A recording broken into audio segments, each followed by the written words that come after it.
The year is 1429. On the battlefields of France, a young nobleman rides at the right hand of a teenage saint. His name is Gilles de Rais, and he is the very picture of chivalric virtue. Clad in shining steel, his banners snapping in the wind, he fights alongside Joan of Arc to save his nation from English domination.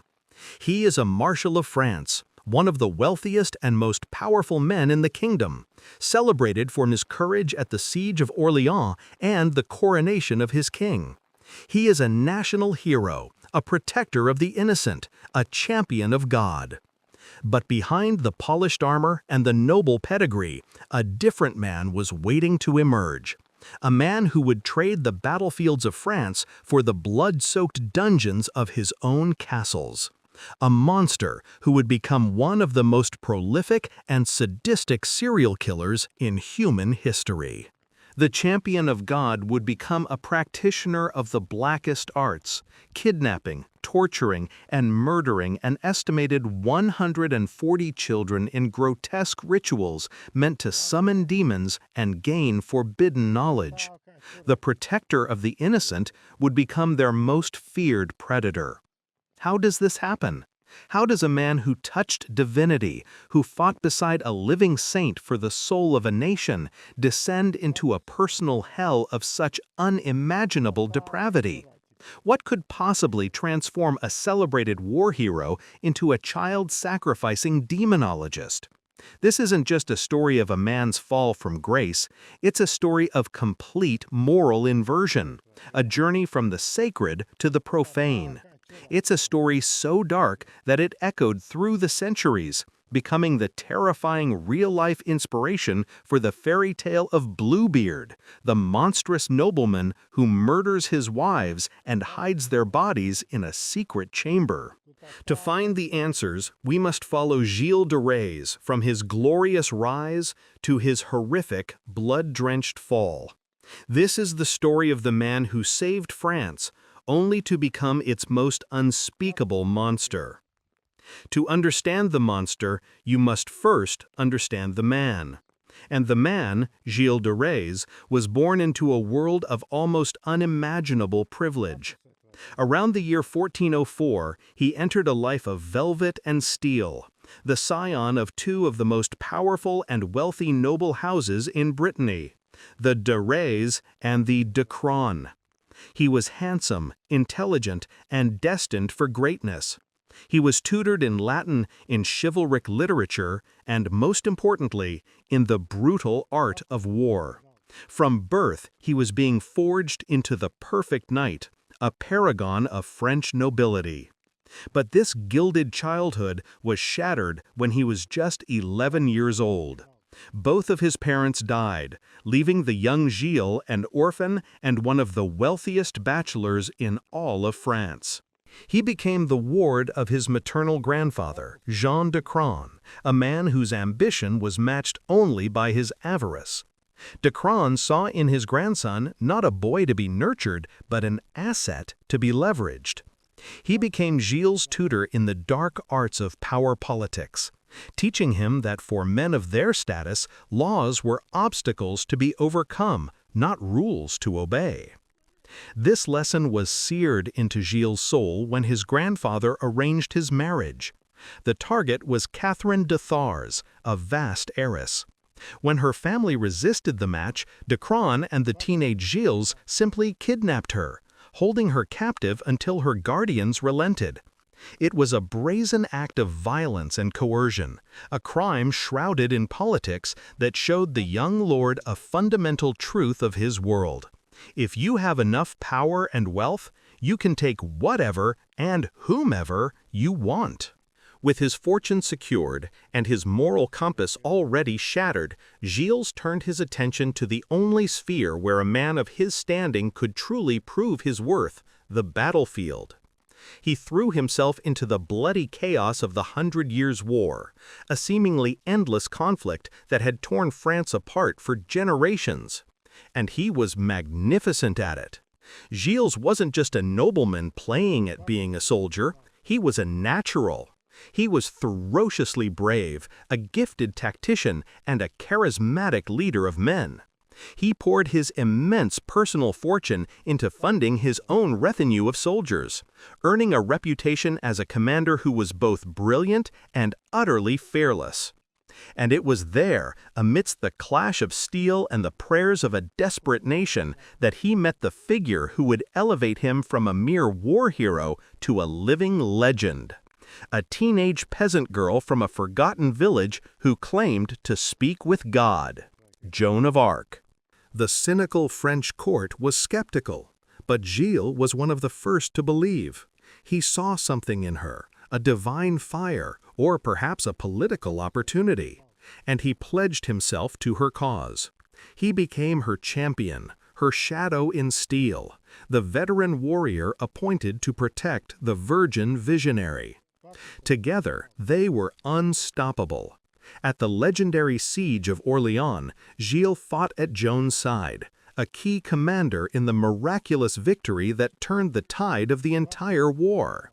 He was with her during the lightning-fast Loire campaign, smashing English armies one after another.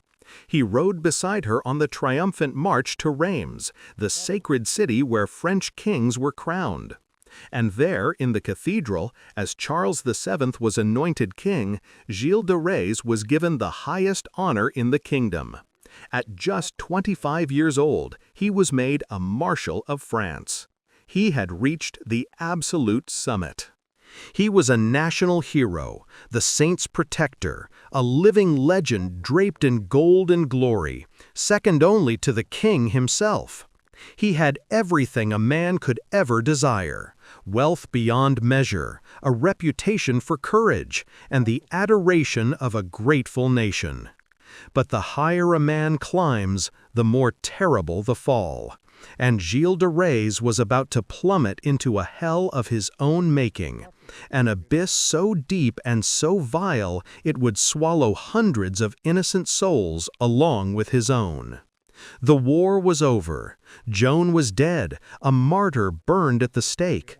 But Gilles de Rais had returned home a hero. He was Marshal of France, a companion in arms to a saint, a man who had helped crown a king. But what does a hero do when the war is over? What happens when the cheers fade and the banners are furled? For Gilles, the silence of peace was a torment he could not endure. The adrenaline of the battlefield, the clarity of kill or be killed, was replaced by a gnawing emptiness, a void he tried to fill with a torrent of gold. His lifestyle became a fever dream of opulence.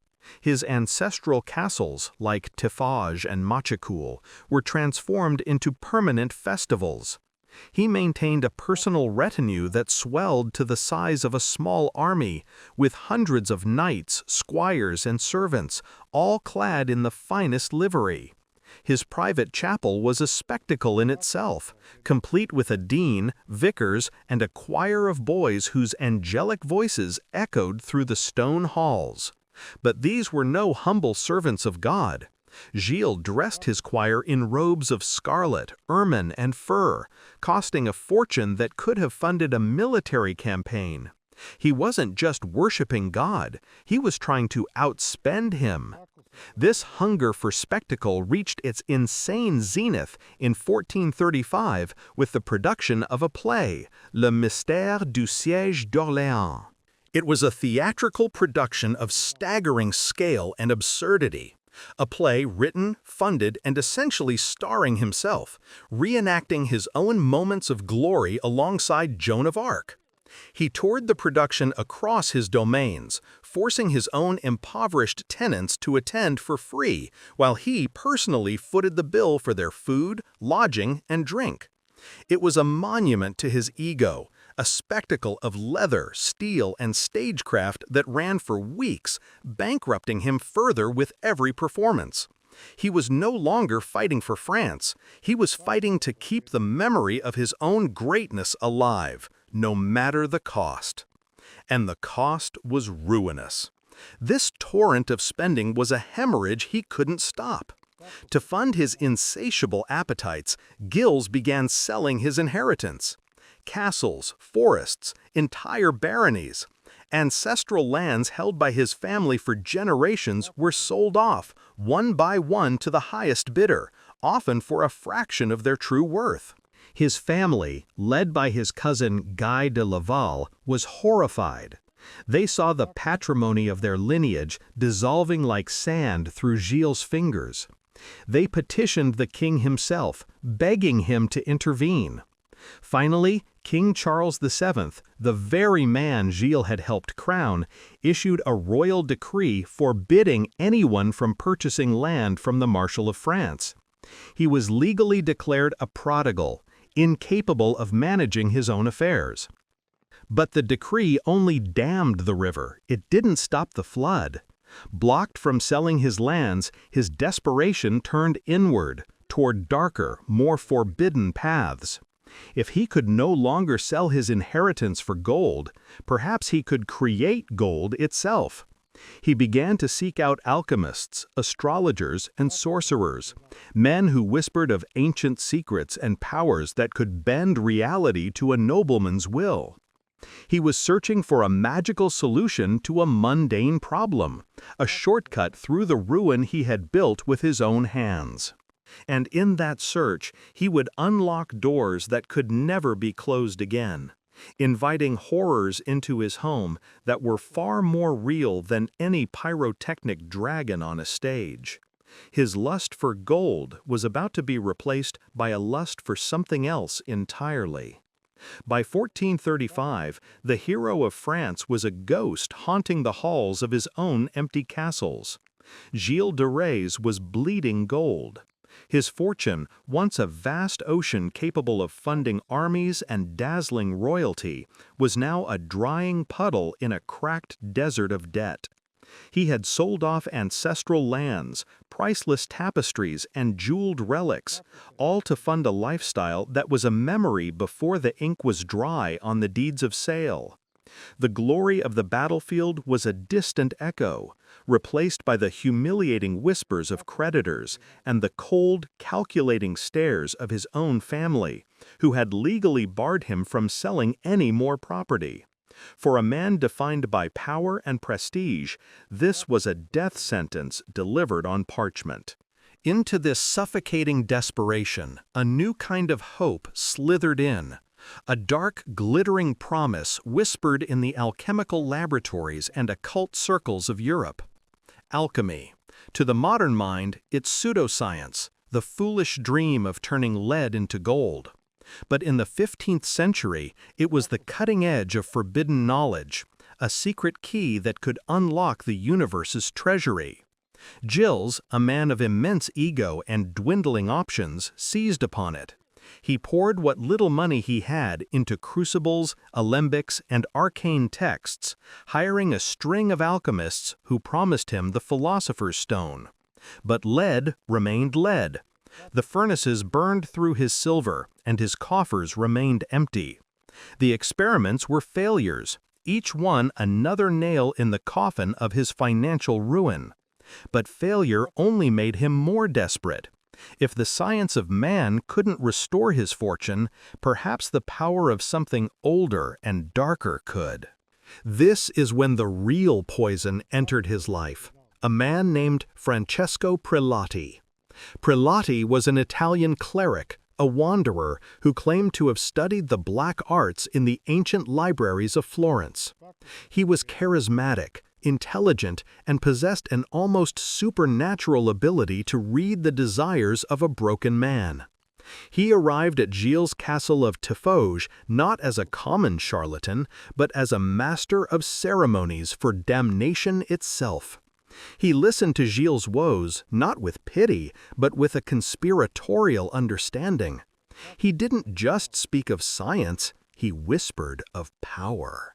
He told Gilles that alchemy was a child's game.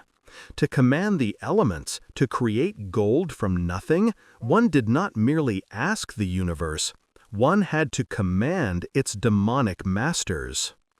Prelati claimed to have a familiar, a personal demon he called Baron.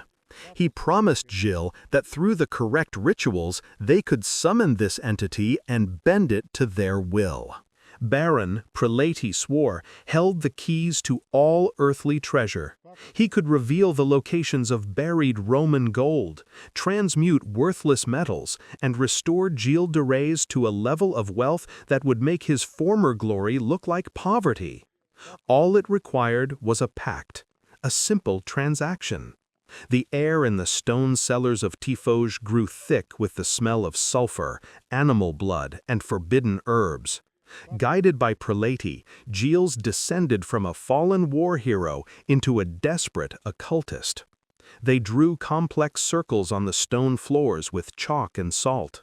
They chanted incantations from grimoires bound in cracking leather, whispering names that would make a priest's blood run cold. They made offerings, the hearts of black cockerels, the blood of lambs, objects of silver and gold melted down in ritual fires. Night after night they would stand in the flickering torchlight, their shadows dancing on the damp walls like devils, and call out to Baron. And night after night, nothing happened. The demon did not appear. The gold did not materialize. The only thing growing in the cellars of Tiffauges was Gilles' frantic impatience. Prelati, the master manipulator, always had an excuse. The incantation was mispronounced. The circle was imperfect. Gilles' faith was not strong enough. He was a master of psychological torture, dangling the ultimate prize just out of reach, always demanding more. Then came the final, horrifying escalation. Prelati explained that their offerings were an insult. A prince of hell, like Baron, required a greater tribute, something more potent, more pure. The demons, he claimed, were disgusted by the blood of beasts. They wanted a tribute of absolute innocence. They required the parts of a child: the hands, the heart, the eyes, the blood. This, Prelati promised, was the final key. An offering so profound, so shocking to the heavens, that the legions of hell would have no choice but to answer. For Gilles, a man who had already sacrificed his honor, his wealth, and his soul, this was the last rung on the ladder down to hell. And with a nobleman's pride and a madman's hope, he began to climb down. With his military career over and his fortune bleeding away, Gilles retreated into the Gothic solitude of his ancestral castles, primarily the fortress of Tiffauges. From the outside, its stone towers projected strength and noble lineage.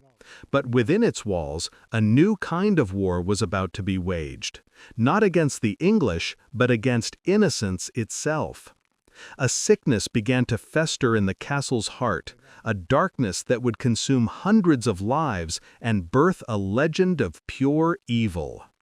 The whispers began slowly, like a creeping fog in the villages surrounding Gilles' estates. A child sent on an errand who never returned. A young choir boy who vanished after being summoned to the castle.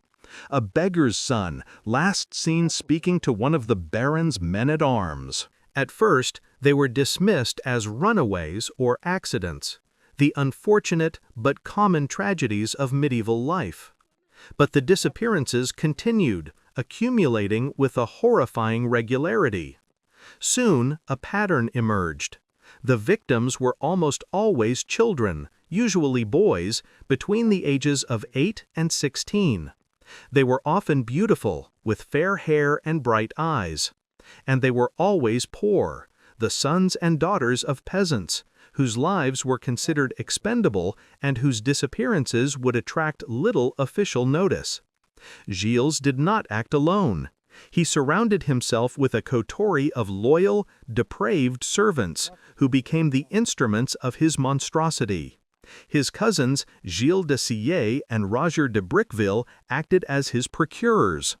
They would ride into the countryside, using their master's name and the promise of a better life to lure children away.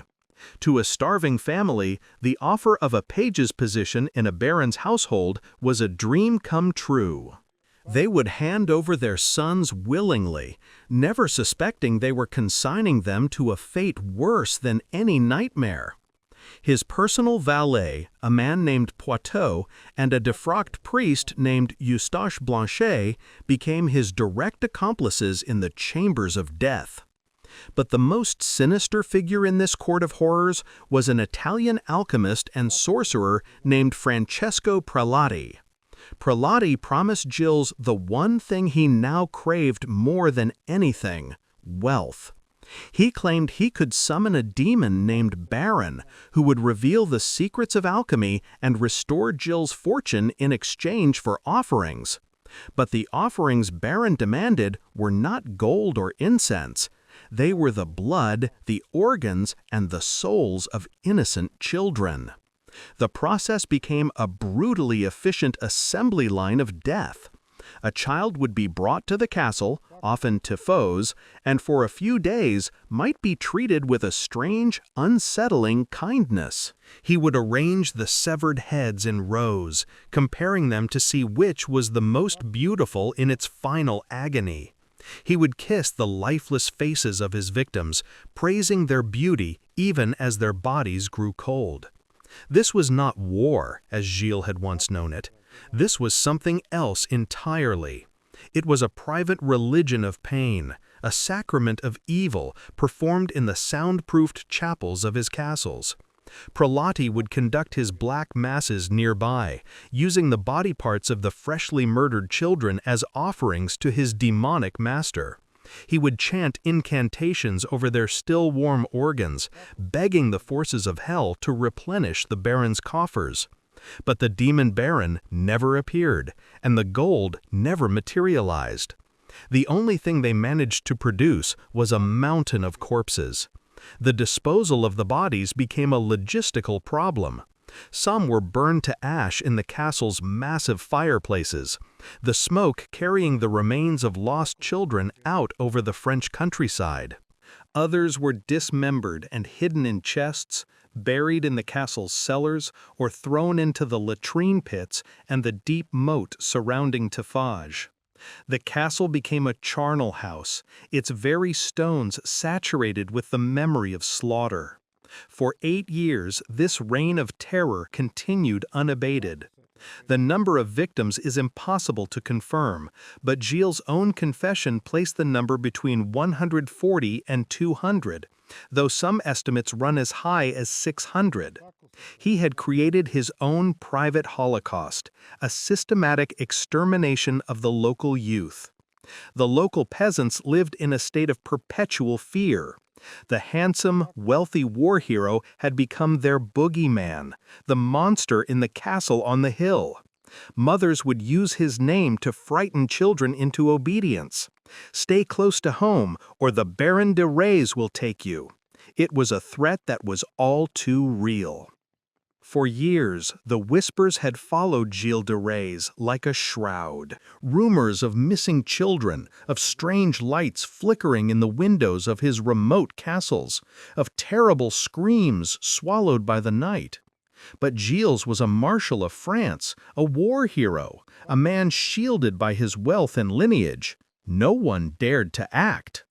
But in the spring of 1440, his arrogance finally outpaced his impunity. In a petty dispute over land, Gilles had a priest named Jean Le Ferron kidnapped and imprisoned, an act of aggression not against a peasant, but against the church itself. It was the mistake that would unseal his tomb. This public defiance was the excuse his enemies had been waiting for. The Duke of Brittany, Jean V, and the Bishop of Nantes, Jean de Malestroit, formed an unholy alliance of secular and ecclesiastical power. They now had a legal pretext to investigate the man everyone feared, but no one could touch. An ecclesiastical court was convened, not just for kidnapping a priest, but for the darker whispers that clung to Gilles' name: heresy, apostasy, and the invocation of demons. The investigation began not with Gilles, but with his inner circle. His loyal servants, his partners in depravity, were arrested and interrogated. And under the very real threat of torture, the dam of silence and terror that Gilles had built around himself for a decade finally shattered. Two men, his closest confidants, Henriette and Poitou, began to talk, and the stories they told were more horrific than any rumor. They spoke of a systematic hunt for children, boys and girls lured to Gilles's castles with promises of food or work. They described the rooms, purpose-built for slaughter, with trapdoors and furnaces to dispose of the remains. Two men, his closest confidants, Henriette and Poitou, began to talk, and the stories they told were more horrific than any rumor. They spoke of a systematic hunt for children, boys and girls lured to Gilles's castles with promises of food or work. They described the rooms, purpose-built for slaughter, with trapdoors and furnaces to dispose of the remains. They confessed to being the instruments of Gilles' monstrous desires, describing in cold, dispassionate detail how they would hold the children as their master performed his rituals. They recounted how Gilles would kiss and caress his victims, call them his darlings, then suddenly fly into a rage, slicing their throats or bludgeoning them with a club. He would arrange the severed heads in rows, competing to find the most beautiful one. He wasn't just a murderer, he was a connoisseur of death, an artist whose medium was the agony of the innocent. When Gilles de Rais was brought before the court in September 1440, he was the picture of aristocratic contempt. He sneered at his accusers, insulted the judges, and declared the court illegitimate. He was above their laws, a peer of the realm who answered only to the king.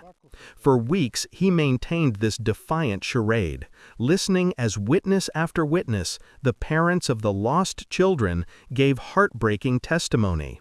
He remained unmoved. But the court had an ace to play.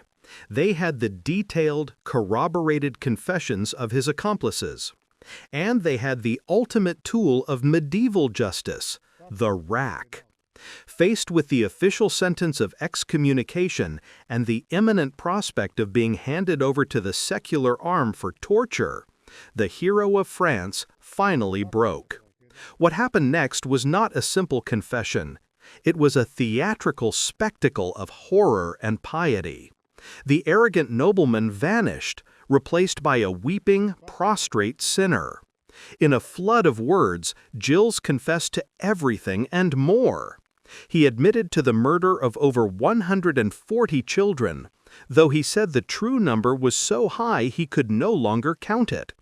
He described in lurid detail his pacts with the demon baron, the sacrifices made in blood, the alchemical rites designed to turn bone into gold. He spoke of the pleasure he took in their suffering, a perverse ecstasy he found in their final moments. He wept, he begged the parents of his victims for forgiveness, he proclaimed his return to God, all in the same breath. It was a confession so total, so abject, and so monstrous that it left the entire court in stunned silence. The Bluebeard killer had finally revealed the true face behind the mask, and it was the face of a devil pleading for the mercy of heaven. So who was Gilles de Rais in the end? Was he the valiant war hero who stood beside Joan of Arc at the siege of Orléans, a champion of France who helped crown a king? Or was the monster always there, lurking beneath the gleaming armor and the banners of nobility? His life is one of history's most terrifying falls from grace, a journey from the pinnacle of military glory to the darkest depths of human depravity, transforming from a national icon into a creature of nightmare. He squandered an immense fortune, not on wine or women, but on a desperate, blasphemous quest for power through alchemy, staging elaborate rituals of blood and agony in the torchlit cellars of his remote castles. The sheer horror of his actions was so profound that many historians believe they bled out of factual records and into folklore, becoming the terrifying inspiration for the fairy tale of Bluebeard, the wealthy, enigmatic aristocrat with a terrible secret hidden in a forbidden, blood-soaked room. While the direct link is debated, the parallels are chilling. Gilles was the real monster in the castle. His legacy is not one of battles won, but of a soul utterly lost. It's a disturbing testament that evil can wear a hero's face, and that the path from sainthood to savagery can be terrifyingly short. It forces us to ask the most unsettling of questions. What rots a soul so completely? Was it the trauma of war? The corrupting influence of absolute power, or a darkness that was always waiting to be unleashed? What other monsters hide behind a hero's mask? Let me know in the comments who we should drag into the light next. And if you find a grim fascination in exploring these hidden truths of history, consider hitting that like button and subscribing. We're in this descent together.